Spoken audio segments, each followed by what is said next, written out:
alphas and trad wives has sexism changed? And the speaker will be Sophia, who's a member of the Socialist Worker Party Central Committee and author of Why We Should Be a Socialist. Thanks, Sophie, and thank you everyone for coming to this final session of Marxism. It's been an absolutely fantastic day, and hopefully we'll have some fun talking about these three tropes in society and why we think they're wrong. Well, look, I think firstly it's obviously important for us to start with why we're having this meeting, but it might be worth saying that I'm sure many of you in this room may have come to this meeting. Maybe if you're under a certain age cut-off point thinking, what the hell is a sigma? Look, don't worry, you are not going to be diagnosed or find out that you are one in this meeting, or at least I hope not anyway. And to be honest, whilst I am going to tell you what a sigma male is, I could not tell you why the fuck this man is holding a sword.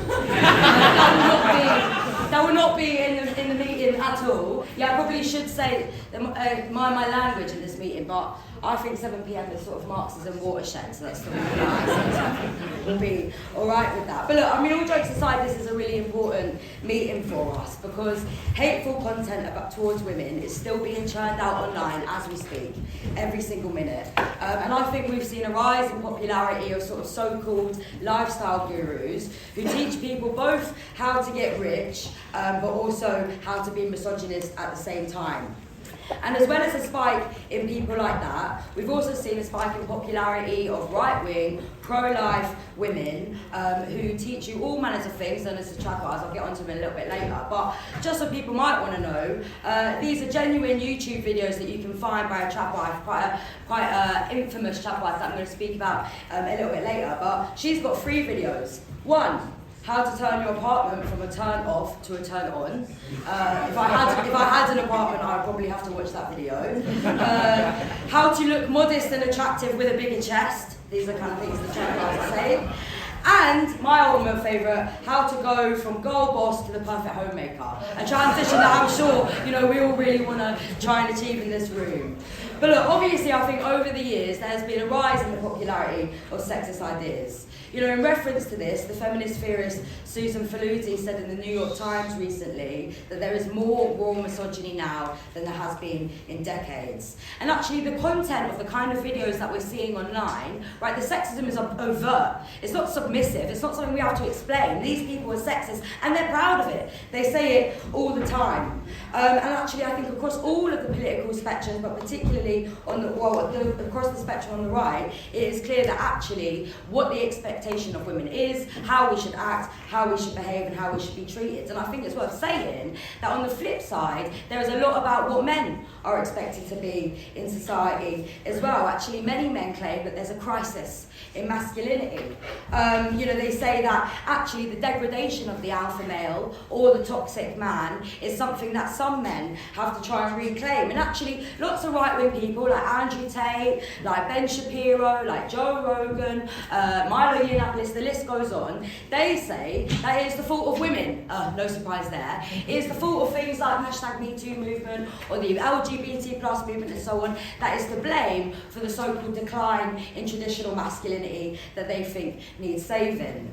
And look, the content that is created online gets billions of views, but I think an important point that I want to make today is that this is not disconnected from the material world.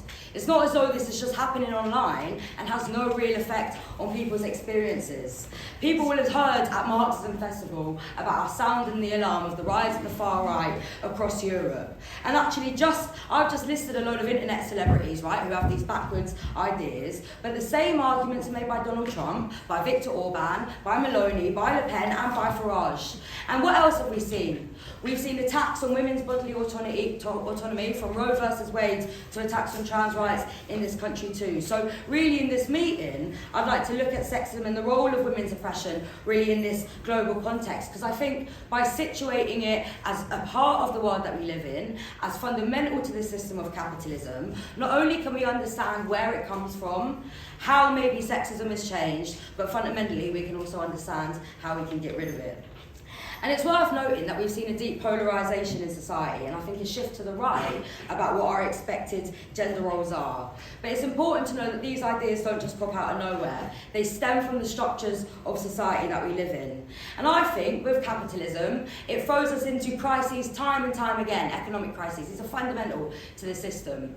And whether we're in a boom period or a crisis, a bust, a recession like the one that we're in now, the needs and the ideas of the system can change and morph along with it in order to try and save some of the systems and the structures. However, the role of women's oppression, the reliance on women's labour within the family, and the structures from which sexism arises in society, I'm going to argue in this meeting, have stayed the same. But look, well, firstly, let's get on to the point that I'm sure everybody wants to know. What is a sigma and what are alphas? So, I'm sure that alphas and sigmas, well, definitely an alpha is a term that everybody has heard about. Alphas and sigmas, along with words like beta, incel, omega, gamma, and every other Greek alphabet in between, is terms used online predominantly to describe different categories of men. And of course, like an alpha male is something that's pretty straightforward, actually. This has sort of been in mainstream discourse for decades. You know, this idea that people always talk that us as humans, we sort of live in our social circles, in these natural hierarchies, right? That we're always supposed to place ourselves within. And much of this nonsense, believe it or not, was actually based off of studies of wolf packs in the 1940s. This is where the idea of the alpha male comes from, right? A man who is the dominant group that all the women look to, that looks after the children, and so on. And people said, oh, well, if wolves do it, then surely that's how humans must organise as well. I mean, look, the science was pretty flimsy then, but it's obviously utterly discredited now. And actually what's quite interesting is that this isn't even true of wolves. In the wild, this isn't how wolves operate. Actually, the study that was taking place in the 1940s was of a wolf pack held in captivity. So look, take from that what you will about the kind of natural hierarchies that we're supposedly meant to fit ourselves within in capitalism. But despite this, the metaphor of the wolf pack still has some purchase. And whilst alphas sit on the top with everyone underneath, there's also the addition of the lone wolf, or sigma. Like the alpha men, sigmas are confident, they are successful with women, they are financially secure, but they sit outside of this hierarchy. You know, they don't really care what people think of them, unlike the alpha males. They're unconcerned with the social climbings and the pressures that all of us, you know, have to deal with. They don't care what people think of them, and they don't try to be any of these things, but somehow they're successful with women anyway. I think it's quite funny, isn't it? So this is wild, some of the stuff that you find online when you Google this, right? There are millions of people out there that think if you put some words in a pyramid, it makes it science. So many of them. But so this is it, right? This is how we can explain the socio-sexual hierarchy that men place themselves within. It's quite ironic, really, because sigmas are meant to not care what we think about. They're meant to stand outside of society. But there are thousands of people Googling, how can I become a sigma? So clearly they must care in some sort of respects. But I think what makes sigmas unique is not that they just have backwards ideas about women or what men or masculinity should be, but rather the sigma male and this ideology presents not just these backwards ideas, but a whole way to live your life. This is known as the sigma grind set, right? It's a mindset, for people who didn't get it in the room, a mindset that is about grinding. It's about working hard, whether you're in the office, or working hard, whether you're sat in your laptop, when you're in your gaming chair, most likely investing in crypto, or working out, working hard in the gym. Actually, they teach people how to fit 21 days into a week. I'm sure people would have seen them. To be honest, I could learn a thing or two. I'll probably get a lot more done. But it's this idea, right, this concept of sort of making the most of your time, getting rich quick, standing outside. The sigma males can get 21 days in a week because they don't care about society or socialising, because they don't like to stand in that sort of hierarchy, right? So this is the kind of things that they do. But like I say, they also have an emphasis on cryptocurrency, looks maxing that people may have heard about, something called mewing. Don't know, who knows what mewing is? Yeah, for those of you who don't, mewing is when you hold your tongue to the roof of your mouth and apparently accentuates your jawline. So, you know, Lixie, I think we've got till 8:30, but we might all leave the room like better looking if we do do that for the next hour and a half or something. But look, so look, this is a lifestyle that makes the most out of capitalist accumulation. It's this get rich or die trying attitude, the myth of meritocracy, the idea that actually being like a lone, brooding wolf with a Rolex on your wrist is the answer to all of life's problems. And it's really ironic because the Sigma males and this sort of subculture online, they've got quite a lot of figureheads, idols that they look up to. Not a single one of these idols is real, right? They're all fictional characters, that tells you something. But even more so, and by the way, I'm going to list 3 very influential films, so there's going to be some spoiler alerts, but I'd argue that most people probably have seen them already. But some of these people, not only are they not real in society, they're not even real in the films that they're meant to appear in, right? These are who they are. So this is Tyler Durden from Fight Club, a figment of the main character's imagination. He is your ideal Sigma male. He's somebody that they look up to. He's also a violent sexist. Another person, Travis Bickle, fantastic film. But if I met a man who said Travis Bickle's my hero and I want to be like him, I would run a mile. A stalker and a mass murderer. And finally, the one that's probably most popular, Mr. Patrick Bateman. This is who they love. The yuppie from the 80s who's also a serial killer and hates women. I mean, these are the people's idols, which is absolutely wild. And actually, the idea of Sigma mindset, or Sigma grindset and the ideology is deeply rooted within sexism. It has a massive amount of misogyny within it, alongside rampant individualism, homophobia and racism. So look, the term was actually first used in a blog post in 2010 by someone called Vox Day. His real name is Theodore Robert Beale. He's an American sci-fi, science fiction writer, as if any of us needed any more of them in the world. And he said that Sigmas are, quote, and this was the original sort of part of it in 2010, he said Sigmas are outsiders who don't play the social game, but manage to win it anyhow, and who often like women, but tend to be contemptuous of them, which is one way of putting it if you think about Patrick Bateman. It's worth saying that Theodore Robert Beale himself is certainly contemptuous of women, who in 2015 said that women shouldn't have the right to vote as, quote, they are significantly inclined to vote for whomever they would rather fuck. So, when I saw that quote, I thought, do you know what? Robert Beale might actually have a point. Because that must be the reason why I didn't want to vote for either of these two candidates. No way.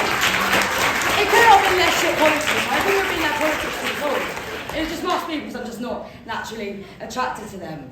But obviously it's no surprise then that the Sigma male goes hand in hand with sexism. It is a lifestyle that not only promotes the system of capitalist accumulation, but that system that it promotes relies on sexism and ideas about women to make its profits. And just so people know, the term Sigma has 15 billion views on the TikTok platform alone.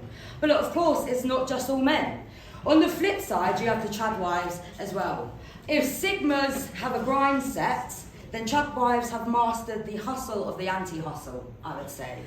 Your typical trad wife is somebody who looks like this. By the way, obviously these are the same women. That is not a stock image, right? This is like actually a photo shoot that she did. But your typical trad wife is a woman who lives a kind of idealised 1950s era life as a homemaker. She stays home, cooks, cleans, raises lots and lots of children, I should say, and also looks after her husband. In quite a lot of instances, it's quite rooted in Christian theology. Their favourite and often quoted part of the Bible is Proverbs 31, which describes a wife who can weave flax, make linen garments and provide food for her family.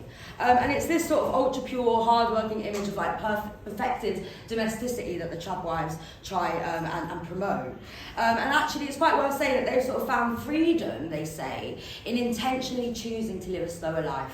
You know, freedom in the ideals of not having to work in the hard outside world of capitalism. And look, the trad wife subculture ranges from Instagram accounts with millions of followers to bloggers who speculate about whether baking the perfect sourdough could solve mental health issues. So, you know, that's the kind of whole range of their ideas. Trad wives like Hannah Nealman, this is Hannah Nealman's Instagram. She's got 9.1 million Instagram followers. I unfollowed that person, by the way, after I took that screenshot. shock. I was like, hang on a minute. Yeah, she's got millions of followers. She's also runs her own farm, Ballerina Farm. She's got 8 children, and she does all sorts of things, from turning butter, milking her cows, to selling her flour, which we'll get back to. This woman here is Alina Kate Pettit. She's arguably the original, she's the OG trad wife, actually. And people might think she's American, but she actually heralds from the humble conservative, or it might be Lib Dem now, Oasis of Cheltenham. So this is where Alina is from, and she's appeared on things like GB News and so on. But these two women, they've argued that the trad wife movement isn't political. This is just women choosing to live their lives, saying actually we're told as women that it's wrong to just want to be a homemaker. There's nothing political, this is just about an individual choice. But actually, how could promoting a traditionally conservative living, pushing the idea that a woman's place is in the home, be anything other than political?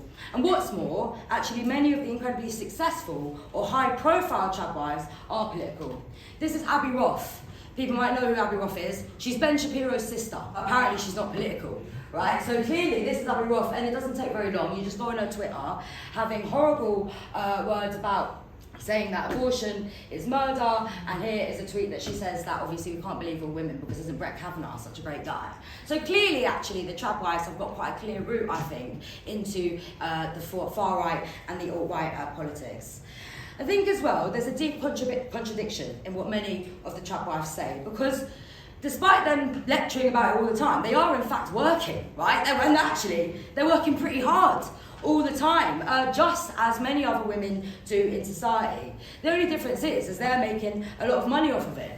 From book deals to Amazon sponsorships. In one instance, a $5,900 set of courses on how to be a trad wife, which is ironic because actually we're taught how to be one from the day we're bloody born as women in society. And Hannah Nealman, back again, who runs this farm, she sells 3 bags of her Ballerina Farm flour for $39, along with, you guessed it, a sourdough starter kit. So yeah, that's what these people do. So many of these women actually have crafted a living off of the attractiveness of not earning a living or working at all. That's a bit rubbish quality, but you get the idea. So what's new about all of this, and has sexism actually changed? Look, it's worth saying that whilst this is hugely popular online, not everyone takes it seriously.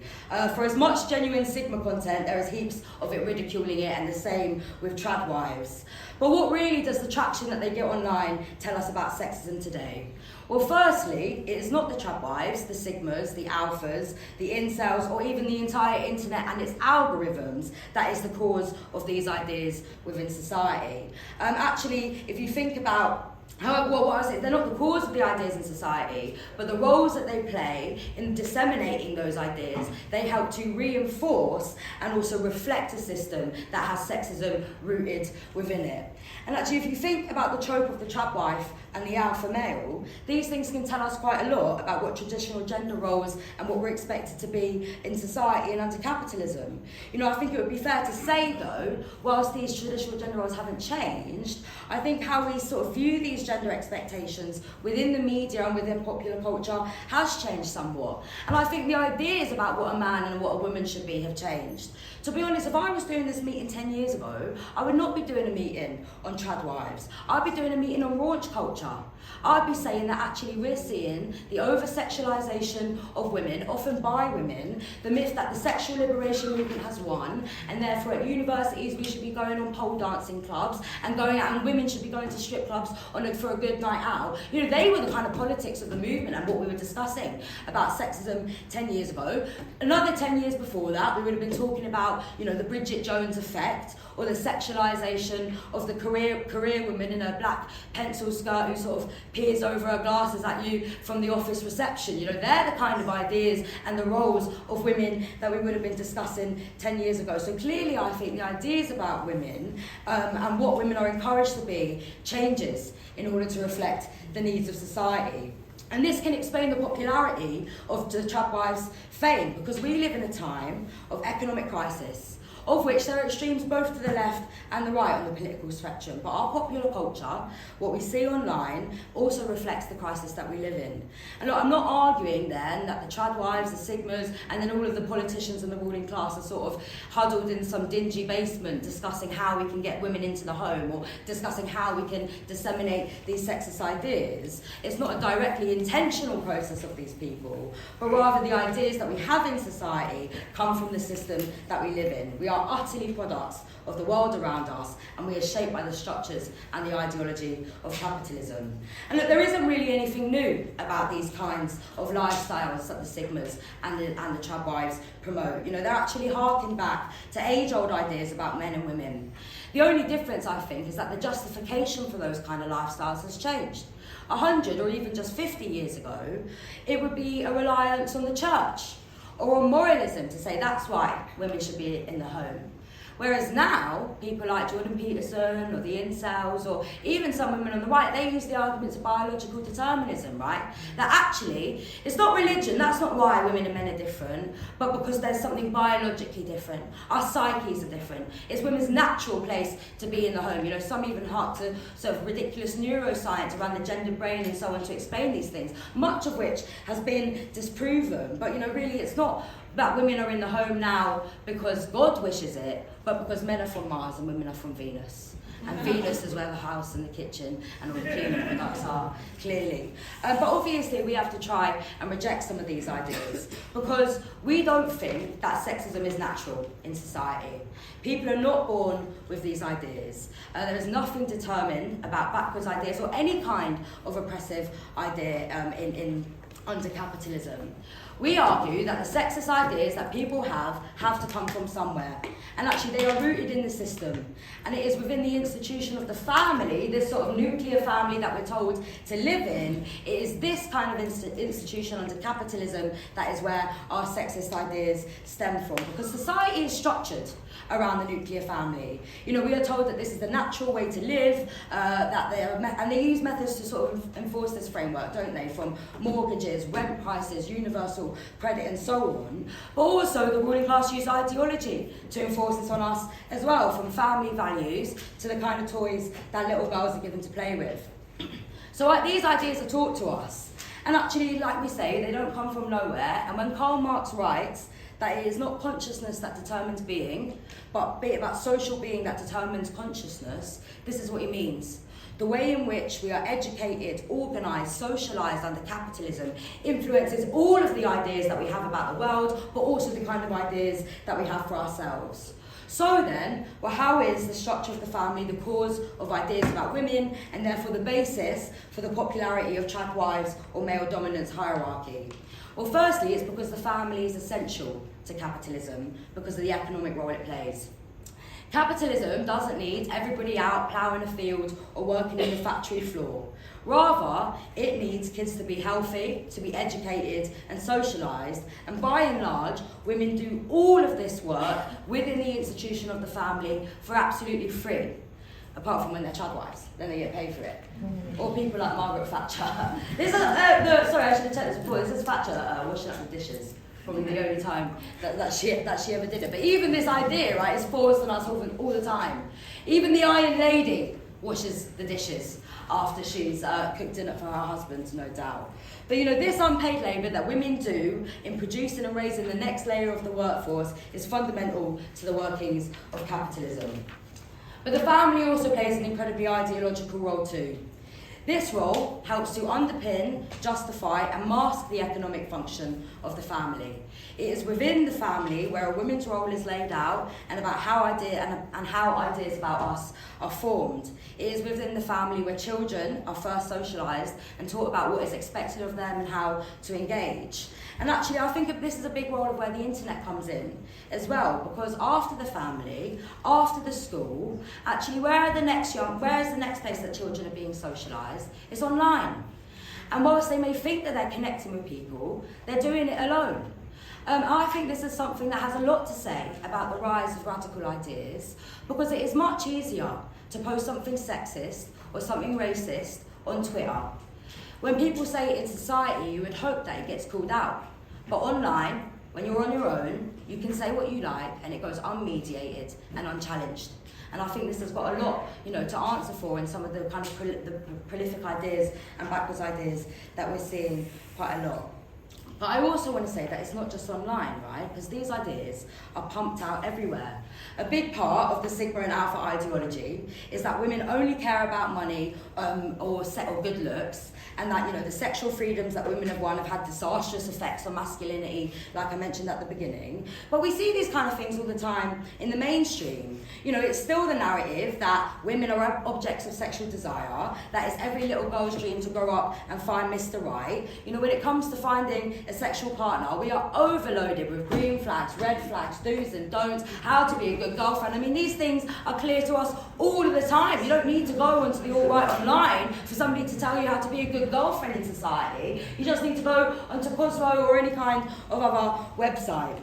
So I think as well, though, when you look at some of these traditional wives and some of the things they post, they say things like nice girls finish first. Right, this is a trad wife blog post. We've heard that phrase before, but it's not about women. It's nice guys finish last. Right, you can see that there's a flip side of actually how these ideas have awful effects on men and how they should be held, how they should be acting in society. And it's not just that these ideas are confined to TikTok or online forums, they absolutely permeate society. So then, when we go back to the kind of content that the Sigma grind set or trad wives produce, we can see that it is upholding a system that has the structure of the family at its heart. And these aren't just about dictating to women what their place should be. It should be no surprise to people that a large proportion of trad wives followers are men.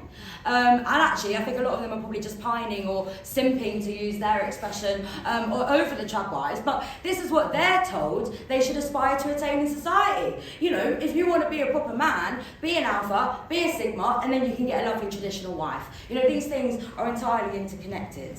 But I also think the attractiveness of these lifestyles says something more about the ideology and the state of capitalism, because they are able to explain away the alienation or the pressures of capitalism without actually addressing it. Yes, one part of the Sigma grind set is about making money whilst also being a misogynist, but another aspect allows you to think that the loneliness that you feel in society, the fact that men live in a world where they can't express emotions, the fact that there is isolation, a mental health crisis. Now, if you're a Sigma, that can be a personality trait, not something that is a product of a system that you live within. Actually, this is a genuine quote from a magazine. They say that the Sigma ideology is, quote, a mindset that offers a way through the dilemmas of modern capitalism. That is not a quote from Socialist Worker, it's a quote from GQ magazine. So even the mainstream can see that. And for women, I think you can see how in many ways trad wife life could be an answer to your problems. If only to find financial security in a man and spend all the days doing the chores that you normally would have to do when you get home from working anyway. And actually in the last 10 years or so, probably a bit more, life has got incredibly hard for people. Much, much harder for people, particularly women. If you think about the bustle of working, the stress of energy bills and rent prices going up, the cost of living crisis. But for women then, I think it means that some of them have perceived our home lives, our private lives, the time you get to yourself away from the demands of capitalism as some sort of sanctuary. A little piece of your own world that you can have control over. And it's the trad wives that tell you how to manage it, right? And I think, therefore, when the family is actually, for women, an experience, the family is where oppression is rooted within the system. It is a site of conflict. Therefore, it's no surprise that for many women, they feel like they are resisting that system by making the family their own. But in this way, they are able to paint the family as something removed from politics, when it never was. Everything in our lives, from our ideas, how we organise, and the so-called private sphere of the home, are shaped by the social relations of capitalism. And look, so whilst sexism is not new, nor the roots, and I am just about to finish, Sophie, don't you worry. Whilst sexism is not new, nor the roots of women's oppression or the function it plays in society has changed, something has changed. And that's the world that we live in, actually. If you think about the kind of world of the 1950s, where the ideas of trad wives or alpha males wouldn't have been as controversial, or the ideas of the 2000s, the birth of a new millennium along with the internet and limitless possibilities, we now live in a world of deep crisis. Our economic prospects or opportunities of owning a house are very slim. Marriage rates in Britain are at an all-time low, which is not bad news for us. It's bad news for the ruling class. We don't mind those sorts of things. But we're no longer living in the economic boom of Patrick Bateman or the so-called career woman, but rather we're living in the time of these sorts of political dominance and figures. You know, I said at the start that I wanted to situate this trend of sigmas and chadwives had to be understood in the context of the political spectrum all over the world.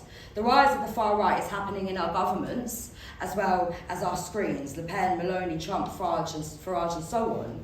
And much of their politics is about the return to tradition, an emphasis on gender roles. Many of us, you know, may be taken aback by the number of votes that Reform UK got. 8 of their candidates in the run-up to the election were found to have said awful sexist things online, things that not only I don't have the time to repeat, but I don't have the will, because they're not very nice things that they said about women anyway. So look, just to finish then, this can seem like an incredibly bleak picture to paint, right?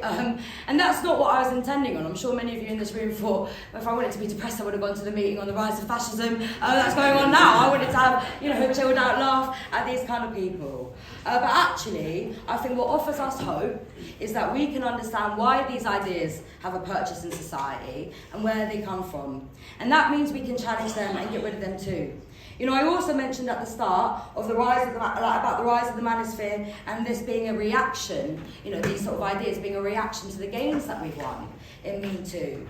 Because actually we have won a tremendous amount of rights in the last 10 years. You know, not only is the world incredibly different to the 50s about the gender roles, it's different to the 50s in a good way too, right? We have won some things, but Roe versus Wade, the limitations of liberal equality, we know that those rights can be rolled back.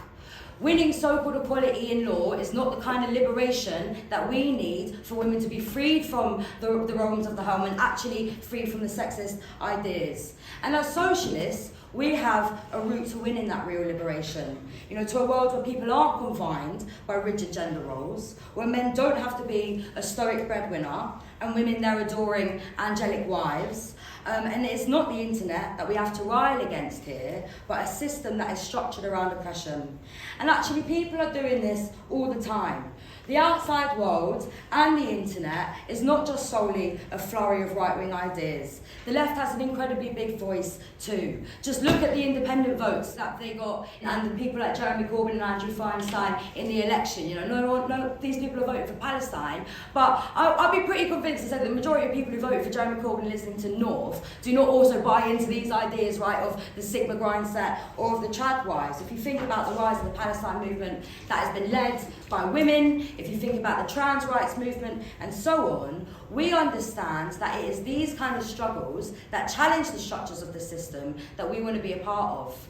And when we say that as well, who really benefits from the sexist ideas in society? Who really benefits from this institution of the family? It's not men. Working class men don't benefit when women have to, you know, work 2 jobs in order, everyone has to work 4 jobs in order to pay for rent, or when their wives get paid less, so then, you know, no working class men benefit from these things, but rather the ruling class do, because it reinforces a system that allows them to oppress over 52% of the population, whilst exploiting 99% of us. And that is the system that tries to fit us into these boxes. And there's a reason why, actually, they have to work so hard to shove these ideas down our throats. That's because, despite what they say, this isn't the natural way for us to live. I mean, if it's not how wolves live, for fuck's sake, then why should it be how humans should live in society too? I think that the majority of people don't want to be hemmed into these rigid gender roles that we see in society. And I think when we struggle, we can begin to break down these ideas. And I think the final thing to say then is that we all hear all sorts of examples of revolution. But for me, when it comes to women's liberation, we have to finish on the question of the Russian Revolution of 1917. Because when you talk about traditional gender roles, when you talk about the role of the family, there were few places in the world where the family was more institutionalized than Tsarist Russia. in 1917. A family where it was legal or a requirement for men to have a whip above the marriage bed in order to keep his women in line. But what happened in the Russian Revolution, not only did women and men rise up and tear down that 400-year-old Romanov dynasty, but women won the right to abortion for the first time anywhere in the world. They won the right to divorce. Homosexuality was legalized. There were communal canteens, communal laundries. That is the kind of vision of society that we want to see, that frees women from the home. In Russia, in 1917, women were not trad wives, they were revolutionary fighters. And men were not lonely, they were our comrades and they fought alongside us. And that is the kind of need and the kind of struggle that we need to fight. And that is the struggle that happens on our streets. Not, unfortunately, in the comment sections on Twitter posts and so on. And we need a system to build and to be more radical, that challenges the sexist ideas, the racism and the transphobia spewing from the top, but also challenges the system at its roots. To free women from the role of the traditional wife, but also to free all of us from the grindset of capitalism.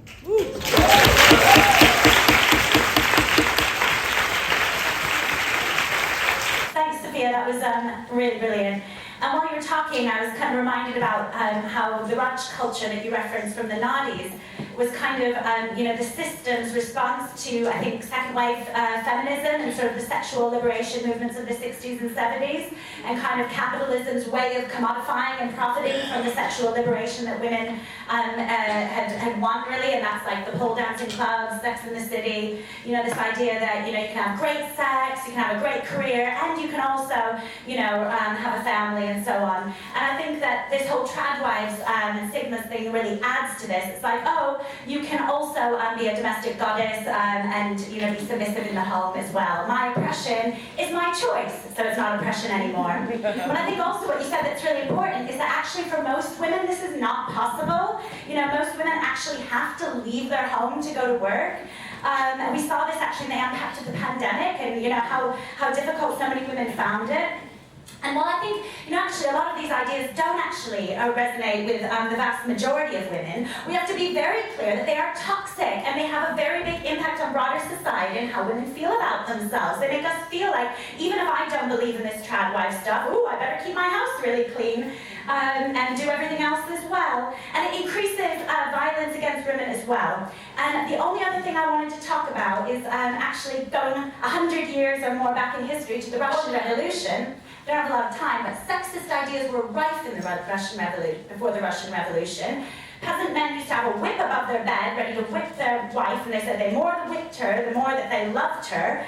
And actually, through the revolutionary struggle of working class women and peasant women fighting back, alongside working class men, they transformed their society, and they began to build a socialist society based on, having communal services, communal laundries, communal childcare, women involved in politics, part of society, running society. This has to be our vision. Work in itself and leaving the house isn't an end, it's a beginning. We're strong in the workplace, we're strong outside of the home where we can collectively organize and fight back. But that's only the start, because we're fighting for socialism, and that means a radical vision of what society looks like. I wanted to really elaborate on a number of the things that Sophia mentioned, because I think we have to contextualise what's happening and the changes of the attacks on feminism in the present economic circumstances. And neoliberalism is in crisis. And what that means is the kind of services that used to support women being mothers, like nurseries,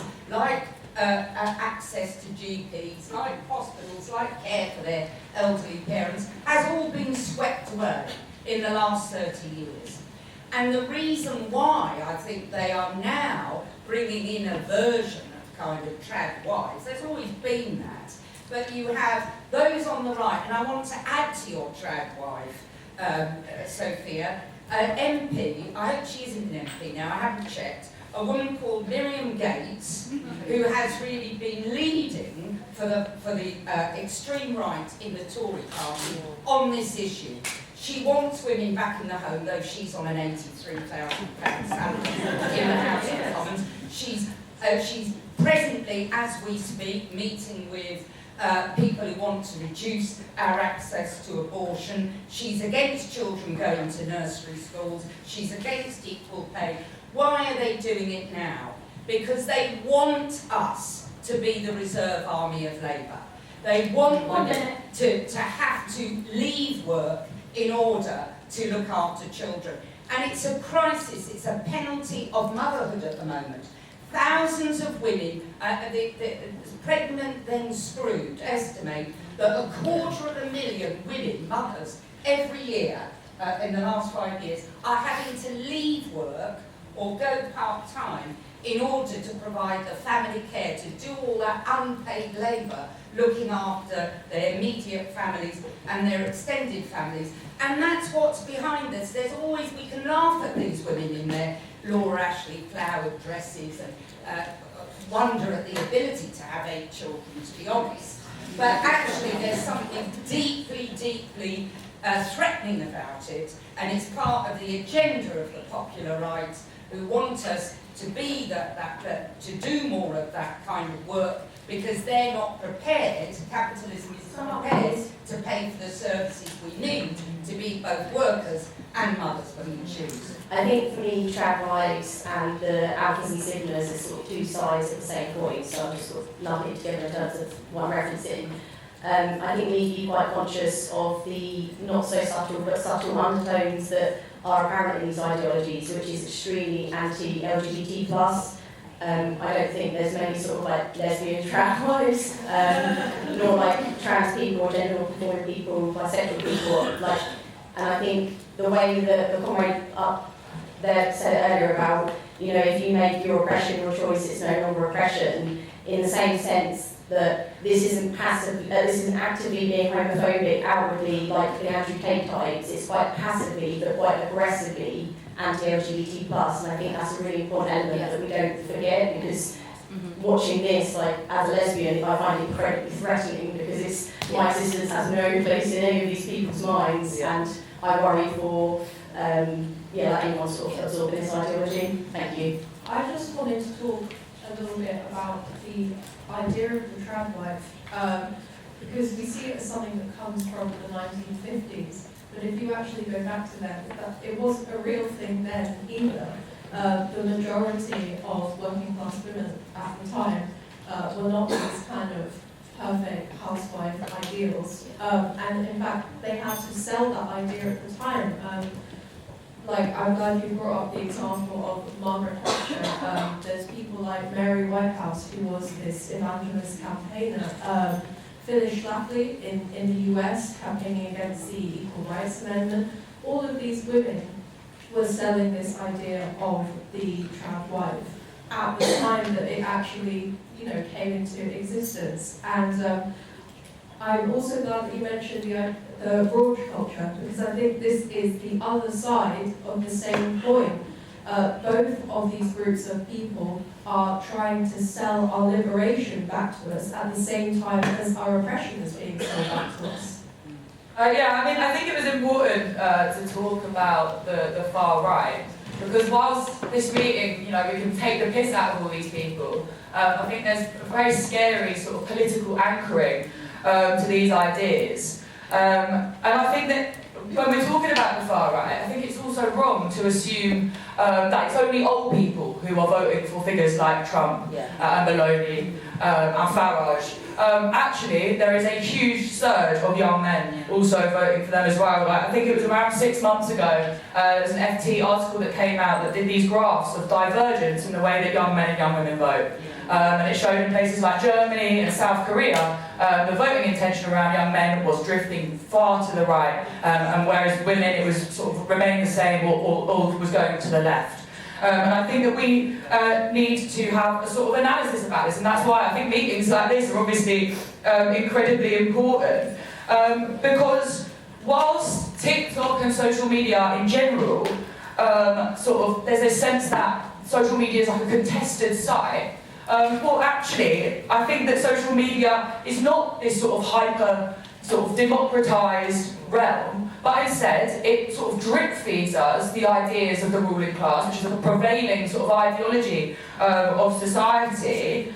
And this is obviously incredibly harmful. You can see it sort of reflected in the way that people are voting. And also, it's all about getting buy-in, isn't it? You can tell that this arises out of a sort of crisis that we're in, because it's about getting buy-in from everyone into the capitalist system. So, young men, if you knew enough, or if you sort of, go to the gym enough, you too can become a billionaire. All it takes is a bit of grinding. Do you know what I mean? And so, obviously, I think it's right that we have to look at sort of the economic foundations of this as well.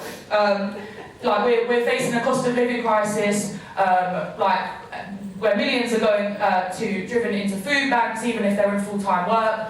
There's a huge amount of attacks on the working class.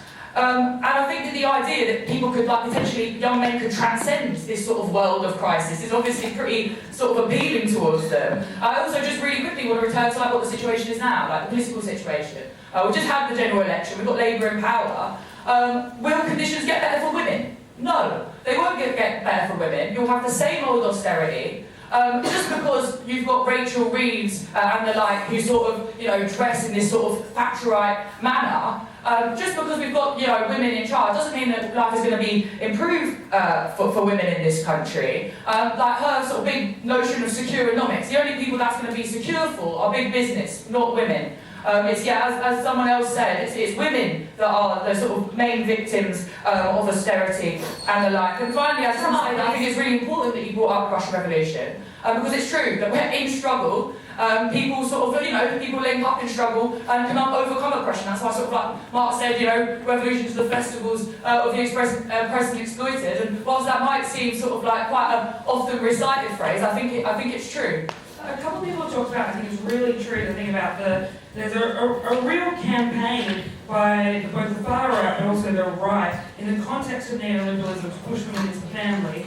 But I think there's a reality that that's always been a subset of capitalism. There's always been right-wing figures in Parliament, figures on the far right who just argue kind of the most backwards 1950s stuff. I think part of the reality today is that those ideas can be broadly appealing to people who are not already part of the far right because of the reality of just how awful life is. When you look at the people who watch, a lot of, especially the trad wife stuff, Sophia's really right to point out a lot of it, there's this big section of men who watch it, but actually there's a lot of women who watch it, who when they're asked why do you watch it, they don't watch it because they're aspiring to be trad wives. They're watching it because it's lifestyle porn. It's because society's so awful, and for most women you have to go to work, people's working hours are longer, but also people's commuting hours are longer. If you are a woman with children, obviously childcare costs have become more and more prohibitively expensive, while your salary has stagnated. People's lives are worse and worse and worse, and you have to spend more and more of your time working or getting to work for less and less money. And then you have to go home, and whether you live by yourself, whether you have a partner, whether you do or do not have children, you have this tiny amount of time to do all of the domestic work, even just for yourself, to clean your own house, to make your own food, to wash your own clothing. People talk about how they organise their weekends, and they're like, oh, I work all week, and then Saturday I have to do all of my life chores, and I'll try and see a friend on Sunday. It's just this dreary, dismal lifestyle that people live. And when you have the framework seems like it's just the options that capitalism puts forward, there can be a logic to think, oh, wouldn't it be fantastic if someone could stay home and do all of that? Wouldn't it be fantastic if I only had to do 50% of the things I do now, and I at least didn't have to go to work? And, wouldn't that be a better way of organising things? And I think that reflects in such a fundamental way how women's liberation has to be bound up with the liberation of humanity, how women's oppression is totally bound up with the reality of capitalism, because we have to say, no, the options are not figuring out how to reorganise the deck chairs on the Titanic. The options are not figuring out, how it is that you and your one partner or your friend or your whatever who you live with, how you reorganise your lives best to deal with the shit system. The option has to be to say we have to totally transform things. It's not logical that human beings have to be in their own house, looking after all of their own needs, making their own food. These are all things that can be organised in a collective way. But that cuts against a logic of the system which itemises and atomizes people in the pursuit of profit. And so if we're serious about transforming things, yes, we have to get rid of all of these repulsive stereotypes, but to totally transform things, we have to get rid of the system that underlies all of that. When we had this meeting last year, Sophia, or the year before, we started to talk about Andrew Tate. And I think really what this, the kind of title, we're not trying to, equivocate it, is saying there's something going on here. There's something going on in attempts to kind of like popularize kind of like quite reactionary and backwards kind of sexist ideas. There's a phenomenon going on. And I think it's useful for us to try and think through that. I remember I think it was the first time I saw like a trans wife video was on TikTok in the last year, and I was just bewildered, to be honest. I was like, this very like, not idealized kind of like even Mad Men-esque kind of like, it's like everybody makes everything from scratch. That's how she's called. And she has about, she's like 23, she has about she has about 10 kids or something. It's like, she's like, and it's just kind of interesting how popular these ideas are becoming. Actually, I think it's, she's part of Mormon Church, and there's links to the Christian right and other things that are going on here. But I think there is a bit of a problem, and I think what we're experiencing actually is a kind of a conscious effort to roll back some of the gains of our movement, to some of the gains that we've made. And it's like, didn't we get rid of like the 1950s idealized housewife decades ago? Didn't we win the war for abortion rights decades ago? And they're all under attack again. And I think the kind of like realization that this is what's going on is important for us to try and build a movement that can take that on. And I think in terms of how do we challenge it, because I think it's right what some of the comrades were saying. We're in a dangerous situation where actually lots of young men are being drawn to right-wing ideas, and actually, the Reform Party is like immensely popular with like teenage men, Farage and other people. And I think, it's right to talk about, there's mass disillusionment in society. There's a big crisis. There's a big crisis. What is our response to that? I think our response is that we have to try and struggle to transform that society and bring people with us. I think it's right around, Labour's not going to not going to deliver the changes. That means we have to fight to deliver the changes. Draw more people, experiencing this alienated, existence that we all experience, where we're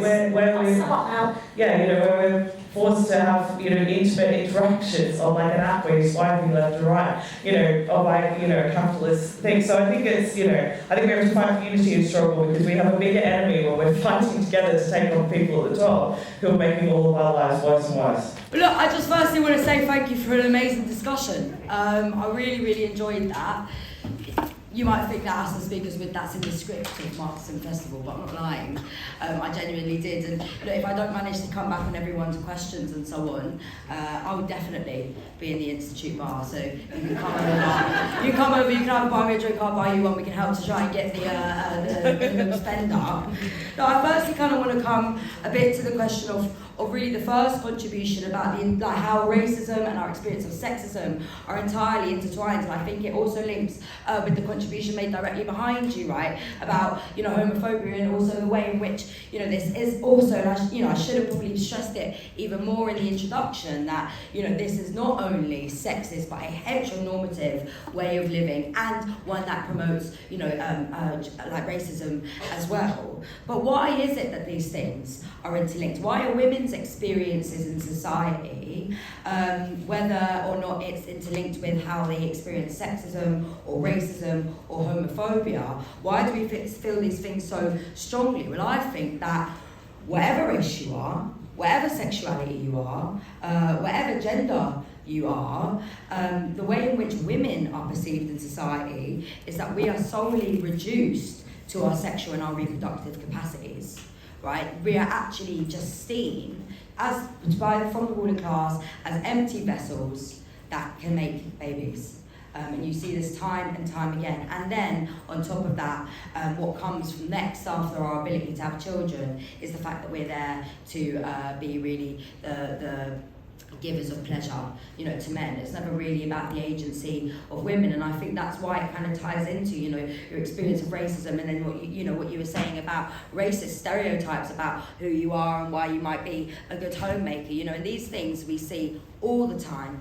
I mean, I don't have time to get into the kind of racist stereotypes that you see on pornography websites, but it's a pretty common argument. I think people will know what I'm talking about, but these things are enforced from the top all the time. And I think it kind of links a little bit really to the sort of question that you were asking about equal pay and the arguments about, well, is it women that, you know, because we're all in the workforce, actually wages are being driven down? We have to say absolutely not. The ideology of the family and capitalism are the reason why women are paid less than men. We are paid less than men because we are told our labour is not worth as much as men's. We are told that actually, and if you think about it, not only is it in, you know, the same job that women have a pay gap, but actually by and large women do the most underpaid jobs in society: cleaners, nurses, carers as well, you know, teachers as well, if you think about those sorts of things. So women by and large do actually the work that is paid less as well. And I think we also have to say, when we talk about the pay gap and who is responsible, it is the bosses in the system. Because, you know, there isn't just a pay gap, there isn't just a gender pay gap, there's a race pay gap as well. And, you know, by saying, oh, now that women have entered the workforce, that is why women are paid less, we wouldn't say that about refugees. We wouldn't say that about people who aren't white, that that's the reason why there's a race gap, right? It's because now these people are working. Of course not.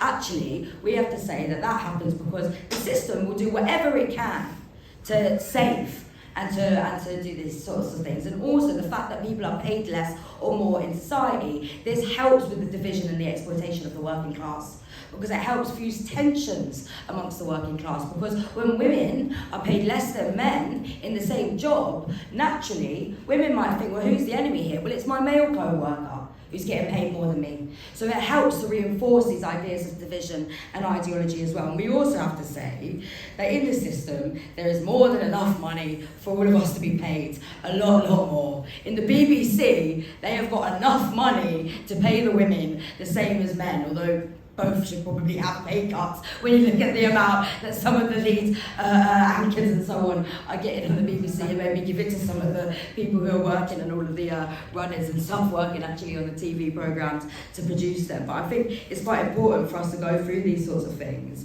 And also what people mention then when you talk about the rollbacks of our rights and what we've seen in this system too, because I think when you talk a little bit about the Sigma mindset or the ideology, very much you can understand where or how these ideas have so much purchase. Because as we've said, capitalism is in a deep crisis, and people feel an incredible amount of despair, of loneliness, and of alienation. I mean, this is central to capitalism. The fact that you have to go out and sell your labour in order to survive in society, and somebody else makes a profit of you, is an alienating experience. It detracts you from what makes you human, your capacity to go out and work and be creative, and capitalism strips that from you. So you can understand why people feel despair. And then on top of that, if you're worrying about your rent or your energy bill, it's incredibly difficult times for people. And I think when we think about some of the purchase that people like Tate or people like the Sigma mindset have, they say that yes, you're angry, and it's okay to be angry. And actually, I would agree with that. I think people should be angry in society. But then they say, your anger has to be turned on your fellow person. Or, it's okay because men are meant to be angry, aren't they? Men are meant to be violent. We're meant to be, you know, a bit brooding and outside of that sort of thing. So they try and flip it. They take that anger and they challenge it right back into the system. And we have to say as well, when you think about some of the people at the top who push these ideas, Andrew Tate, Nigel Farage, so on, they're not Sigmas, they're not outsiders or outliers, they're part of the establishment. They're part of the class that benefits off of the oppression that women face. And I think it's important as well then when you think about what people were saying about why men, some young men, are voting rightwards, and I think it links to the question about dating apps, right? You are told that as a man you have a right to certain things in society and that you deserve them. And capitalism doesn't deliver for any of us in the working class. None of us get what we deserve. What do we deserve? You know, free healthcare, free education, a roof over our heads. We deserve not to have to worry about heating our homes or not having hot meals. None of us get what the system promises us that we're meant to get. And this is why I think these people channel that anger back into the system. I think then as well, the final thing to say is about the question of ideas and ideology, because, you know, somebody talked about the red pill and the fact that it's incredibly infuriating that this right-wing movement has actually actually taken something that was meant to be about trans rights, but there is always a battle for ideas going on. On the university campuses, whether it's about Palestine, or in the university campuses, whether it's about trans rights, we always have to fight in the realm of ideas. People are always debating what is right, what is wrong, what is about what women are expected to be in society. But actually what we know is that we can locate and understand where those ideas come from. And it's not as though the ideas in society just sit at the top and don't affect us at all. Actually, they have a very material effect on society. So look, the final thing, I'm going to be longer than 8 minutes, I'm sorry. The final thing then that I want to, kind of come to is the question of misandry and the patriarchy, because I think it's quite important. It is right that misandry is not a thing in the sense that men are not oppressed in society. Men are not oppressed by that institution of the family. Women are. We are systematically oppressed by capitalism. But just because men are not oppressed by it does not mean that they are not affected by gender roles, nor does it mean that they benefit from the sexism that we live under. That is not what we have. Actually, we have to say that when you look at the institution of the family, it is capitalism that has to save it time and time again. In the Industrial Revolution, the family nearly broke down because everybody was in the factory floor. Women, children, the average age of someone in Bethnal Green during the Industrial Revolution, which is in East London, was 16 years old. The average age of somebody in Manchester during the Industrial Revolution was 17 years old. Everyone was on the factory floor, people were dying too young, and the capitalists thought, oh shit, we don't have enough people to work in 10 years' time, or to work on our factory floor so we can exploit them. So women were pushed out of the workforce, men were given a supposed family wage, which was never a family wage. Women still had to work in the Industrial Revolution, and it was the system that did that. It was not men, both working class and ruling class, who got together and colluded and said, wouldn't it be good for all of us if we push women out of work? It was the men at the top of society who benefited, and I think it's important to say that because I don't use terms like patriarchy. I just talk about capitalism because that is what it is. I don't think we have an economic system that runs on one hand, that exploits people, and then a system of patriarchy that oppresses women and they run parallel as though they're working together. No, it is capitalism that exploits us and oppresses us as women, and of all the other reasons that it oppresses us too. So that then, I think, leads you on to who are the real enemy? Who are we actually fighting? And what do we want our movement to look like? Because it's not then men who benefit from sexism, but the ruling class. And therefore, the only people I don't want part of the movement who are going to fight against sexism are those people of the ruling class. Rishi Sunak, Rachel Reeves, Angela Rayner, Jess Phillips. I don't want them as part of my movement. Theresa May, whatever you want to say, she's a bit irrelevant now, really, isn't she? But it's really only the people of the ruling class that I say, you're not going to come and fight with us because you benefit from the system of oppression. And in the same way when people talk about Andrew Tate, saying that he's a Muslim and he says that he's from the Palestine movement, Andrew Tate has no place in the Palestine movement. Andrew Tate is friends with people like Tommy Robinson. They're both from Luton, right? So you can see the discrimination there. Actually, who do I want in our movement, and what do I want our movement to look like? I want people like Samara from the opening rally yesterday, the teacher who was out on strike.